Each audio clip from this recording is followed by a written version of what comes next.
So, over the years, The Simpsons has had a few types of episodes that they like to retread. Homer loses his job, Lisa goes up against a societal norm, Bart and Lisa help someone, usually Krusty, with the problem. But the one that has been worn the most is probably Homer losing his job and getting a new one. However, the second most is likely Homer and Marge's marriage having problems, oftentimes putting their marriage in jeopardy.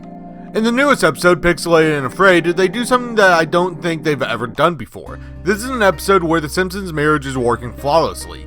Most episodes, especially in the later seasons that focus on Marge and Homer's relationship, tends to show us how bad of a husband Homer is. Homer's fat, lazy, and oftentimes not there emotionally for Marge. He doesn't help around the house, and when he does, he often isn't very good at it.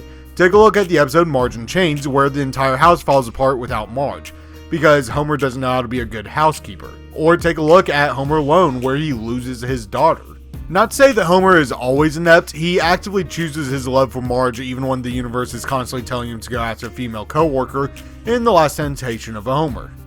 In the episode Deathless, Homer is forced to give up beer for a month, and when that month is up, instead of acting on his first impulse to go drink, he chooses to return home and spend time with his wife.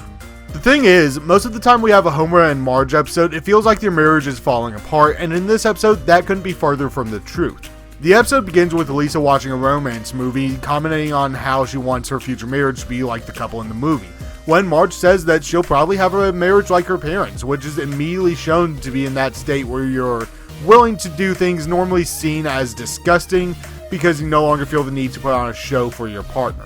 Of course, Lisa sees this as a problem with them no longer being romantic with each other, so she goes to voice her concerns with Bart, who is apathetic because Lisa is fairly known to blow things well out of proportion, even if she is, or was, normally right.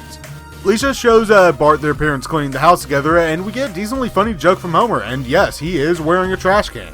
They continue cleaning oblivious to their kids, and after throwing a dirty diaper away, the kids decide to hold an intervention after Lisa convinces Bart that the two need to be more romantic. So the other important thing to note here is that normally in this situation, Marge would be nagging Homer, who would be either ignoring his wife or looking for any way to get out of helping clean the house. They also might be arguing or having some other crisis putting strain on their relationship and household. None of that actually happens though. During this episode, Homer and Marge get along without any problems, like, at all. They're constantly enjoying each other's time together, watching TV they enjoy, and cleaning the house, doing general upkeep, all without problems. In truth, on my first viewing, I wasn't the biggest fan of how Lisa was portrayed, though on subsequent viewings, I didn't have a problem with it. Anyway, back to the episode with the subtle joke about Marge's hair taking the outline shape of Homer's head, something I completely missed the first time through. The kids bring up their concerns about their parents not being romantic, and we also get to know the type of TV that they've been watching. Reality TV, mainly job and survival related stuff. They make excuses for why they aren't being romantic, and Lisa brings out a coupon for a romantic week without any technology.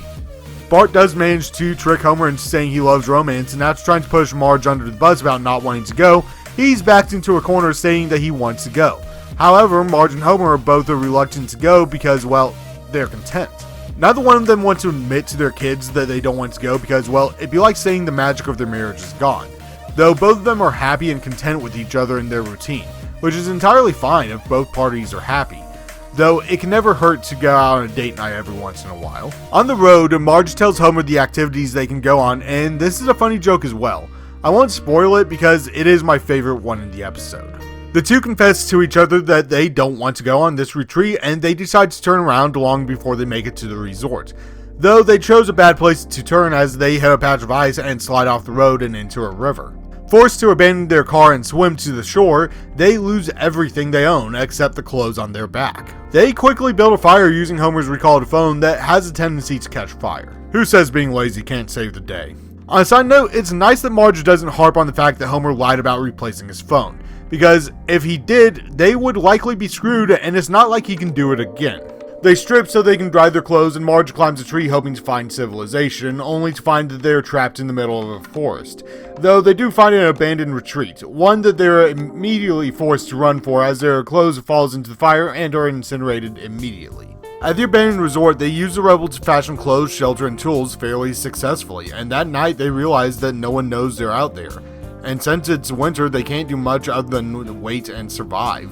Homer throws the TV on the fire, and we learn that they're not alone out there. The next day they go searching their traps they set up and try scavenging, though are unsuccessful, being unable to find or catch anything. As time goes by, they become more desperate trying to fish, and after several hours, Homer manages to catch a fish by sheer luck, both breaking down at the catch of their first meal since they got lost.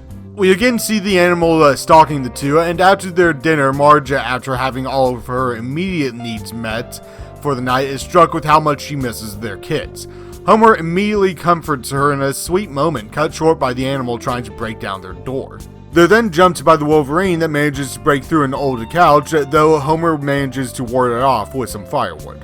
Homer, without any hesitation, runs outside to lure away the wild animal and succeeds up until he climbs a tree, and then is followed up. Marge runs out, drawing the wolverine's attention, giving Homer time to trap it with a broken tree limb, only for Marge to throw Homer their makeshift club that he uses to kill the wolverine. Homer shows more concern over Marge, and the next morning while gathering moss, which is an insulator apparently, Homer spots a park ranger. He does hesitate for a second looking back at Marge, but immediately goes to get their attention, though that split second was enough for them to drive off. While kicking himself, Marge comes over and isn't angry in the slightest. They gather some supplies and start following the tracks left behind, generally enjoying their time together until they find the ranger station. After taking one last moment to enjoy their time together, they decide to walk to the cabin. And that's Pixelated and Afraid. There is a nice after credits scene with them watching the sunset as well. This episode is somewhat hard for me to parse. It's an episode I really like. The 32nd and the 33rd seasons have been very much hit or miss. Many of the episodes I think could land in the classic era. Not at the high end, mind you, but they have been of a much higher quality than past seasons.